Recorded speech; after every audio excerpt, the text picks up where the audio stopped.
مفتی صاحب اس سے قبل کہ آپ ذرا وہ ایک تاریخی پس منظر لوگوں کو بتائیں، ایک بات ہو کہ وہی بات ہے سرکار علیہ السلام کا جو قول مبارک کہ میری اس بیٹی کو دین کی راہ میں میری وجہ سے بہت ستایا گیا، ہجرت کا جو دردناک واقعہ ہے خاص طور پہ آپ کا، وہاں سے آغاز کیجئے اور پھر وہ جو مدینے کی فضاؤں نے آپ کا اعلان سنا تھا جس میں پہلی مرتبہ کسی عورت نے کھڑے ہو کے، وہاں تو وہ تو میل ڈومیننٹ سوسائٹی تھی نا ایکچولی، اس میل ڈومیننٹ سوسائٹی میں پہلی مرتبہ کسی خاتون نے کھڑے ہو کے ایک امان دی تھی، اس بارے میں بتائیے۔ مختصر پیرایہ بیان میں عرض یہ ہے کہ جب ابو العاص بدر کے قیدیوں میں گرفتار ہوئے اور فدیے کے طور پر حضرت زینب نے ہار بھیجا مکہ مکرمہ سے، اس ہار کو دیکھ کر رسول پاک علیہ السلام رنجیدہ ہوئے، سیدہ خدیجہ کی یاد آئی، صحابہ کرام سے رائے لے کر آپ نے ہار بھی بھجوایا، ابو العاص کو بھی بھجوایا اور ساتھ یہ فرمایا کہ زینب کو واپس بھیج دینا۔ اللہ، حضرت ابو العاص نے وعدہ کیا، چلے گئے، ٹھیک ہے، حضرت زینب کو بھجوایا، ٹھیک ہے، راستے میں قریش نے اٹیک کر دیا، ٹھیک ہے، اور اس نتیجے میں حضرت زینب کے بطن مبارک پر نیزہ مارا گیا۔ اللہ، حضرت زینب سوار تھی اللہ، اور اس وقت آپ امید سے تھی، اس نیزہ لگنے سے آپ شدید زخمی ہوئی اور جو وجود اور جو اللہ تعالیٰ کی طرف سے دنیا میں جس کا آنا مقدر نہیں تھا وہ اندر پل رہا تھا، اس نیزے سے وہ بچہ ضائع ہو گیا۔ اللہ، ضائع ہو گیا یہ لفظ شاید درست نہیں ہے، وہ بچہ اس دنیا میں تشریف نہیں لا سکا۔ بالکل ٹھیک ہے۔ حضرت زینب کو بہرحال اس کی تکلیف رہی اور اسی تکلیف کی شدت سے حضرت زینب کا کچھ عرصے بعد جا کر وصال ہوا اور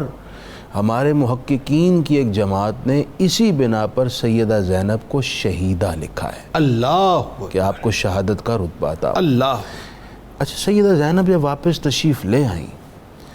تو حضرت ابو العاص اس کے بعد ایک موقع بنا ایک قافلے کی صورت میں، بہرحال مکہ شام کی طرف قافلہ تجارتی قافلہ مدینہ تشریف لے آئے۔ ان کے دل میں اسلام کی شمع روشن ہو چکی تھی، انہوں نے حضرت زینب سے کہا کہ آپ مجھے پیغام بھجوایا، اپنے والد گرامی سے امان لے دیجئے۔ اللہ، امان کا مطلب یہ ہے کہ کوئی مشرک مسلم سوسائٹی میں آ جائے تو اس کو اس کی جان کی سیکیورٹی مل جائے کہ تمہیں کوئی ضرر نہیں پہنچایا جائے اور یہ رب کا دستور تھا اس زمانے میں، ٹھیک۔ تو حضرت جناب ابو العاص نے پیغام بھیجا تو حضرت زینب نے اس وقت تک ابھی امان کے حوالے سے آسمانی حکم نہیں اترا تھا، بالکل ٹھیک، لیکن سیدہ زینب کا دیدہ و دل اتنا روشن تھا، اتنی معرفت تھی اس شریعت کے حوالے سے، اللہ، حالانکہ اس سے قبل کوئی کتابی حکم، کوئی آیت، کوئی رسول اللہ کا فرمان جاری نہیں ہوا، بالکل ٹھیک، لیکن ایک قلبی معرفت تھی اللہ، کہ اس حوالے سے شریعت کا کیا مزاج ہے، اللہ، اس مزاج کو مزاج رسول کی روشنی میں سمجھ چکی تھی۔ اللہ، انہوں نے فجر کا وقت تھا، مسجد نبوی میں نماز ادا ہو رہی تھی اور مصلی امامت پہ خود رسول اللہ کھڑے تھے۔ اللہ، میں اس وقت میری روح کانپ رہی ہے، اب یقین مانیے حضرت زینب نے اپنے حجرے سے پردہ ہٹایا، اللہ، اور اپنا چہرہ مبارک باہر کیا، باپردہ تھی یقیناً، اور اس وقت آپ نے ایک اعلان فرمایا، اللہ، فرمایا کہ لوگوں سنو، میں زینب بنت محمد ابو العاص کو امان اور پناہ دے رہی ہوں۔ اللہ اکبر، یہ جملہ ذرا یہاں پہ سوال کی صورت میں میں زینب بنت محمد ابو العاص کو امان دے رہی ہوں، آپ نے یہ فرمایا۔ اچھا، یہ جس موقع پر آپ نے فرمایا نا، ادھر مسجد نبوی میں جو نمازی تھے سب کے کانوں میں آواز آ گئی۔ نماز کے بعد رسول اللہ صلی اللہ علیہ وسلم کی جانب اب صحابہ کرام دیکھ رہے ہیں کہ آپ کی شہزادی نے یہ اعلان فرمایا ہے، تو رسول اللہ کا اس بارے میں کیا؟ آپ ان کی تائید اور تصدیق فرماتے ہیں؟ تو آپ صلی اللہ علیہ وسلم نے ارشاد فرمایا کہ میرے صحابہ، آج سے پہلے مجھے اس بات کی خبر نہیں دی گئی زینب کی طرف سے کہ وہ اس طرح کا اعلان کریں گی، لیکن سن لو، وَإِنَّهُ يُجِيرُ عَلَى الْمُسْلِمِينَ أَدْنَاهُمْ،